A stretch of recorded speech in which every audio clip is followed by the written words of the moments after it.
ago, before Hela was imprisoned away, Odin had a hammer forged for her. Forged from Uru, a special metal from the heart of a dying star in Nidalvír by the dwarves. In 965 AD, not long after the Asgardian war between the giants and the Asgardians, Loki was found by King Odin. Adopting Loki and using sorcery to alter his appearance to make him appear to be Asgardian, Odin raises Loki and his biological son Thor with his wife, Freya. Later, for unknown reasons, the Tesseract in Odin's vault is taken to Earth and guarded by Asgardian worshippers.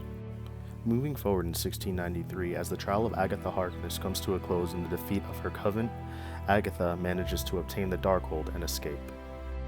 In February 1934, at the Duchess Orphaness in Berlin, Johann Schmidt meets Adolf Hitler and proposes an idea to a man, Ernest Kaufmann, who is head of the Special Weapons Division of Hitler's Third Reich. Schmidt was taken out of the opera and was violently rejected. Later, in June 1934, as a part of the Night Long Knives, Schmidt assassinates Kaufmann, taking his position as head of the Special Weapons Division. In 1938, Schmidt rescues scientist Airman Zola. In 1940, the first unstable version of Abraham Erkin's super soldier serum was finished. At Castle Kaufmann in the Alps, Schmidt injects himself with the serum. The serum was supposed to make him faster, stronger, and more agile. It worked, but not without cost.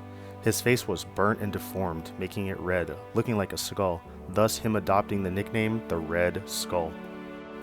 In March 1942, Hydra forces led by Schmidt invades a strong church in Tønsberg, Norway, seeking a mysterious cosmic artifact known as the Tesseract, which possesses untold powers. Upon discovering the true Tesseract, Schmidt has the church keeper who guarded it killed, along with everyone else in the village.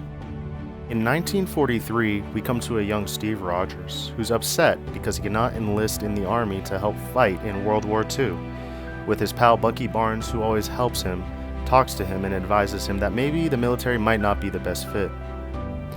Later at the expo, as they talk, Abraham Einstein allows Rogers, after overhearing his conversation with Bucky, to enlist in Project Pegasus, a super soldier experiment that's being led by Chester Phillips, Peggy Carter, and a young Howard Stark.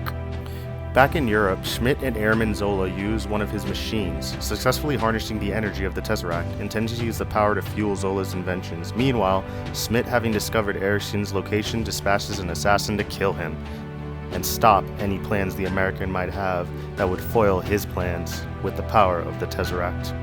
In New York City, Eriksson subjects Rogers to the super soldier treatment, putting him in a special chamber where he is injected with the super soldier serum and dosed with Vita rays. Rogers emerges from the chamber with an enhanced physique. After witnessing the success of the experiment, one of the attendees reveals himself to be Schmidt's assassin. With the military, Howard Stark, and Peggy Carter just as surprised as everybody else at the results of the science actually working, Eriksson is dead and the formula is lost forever. The SSR is ordered to join the war and engage Hydra directly.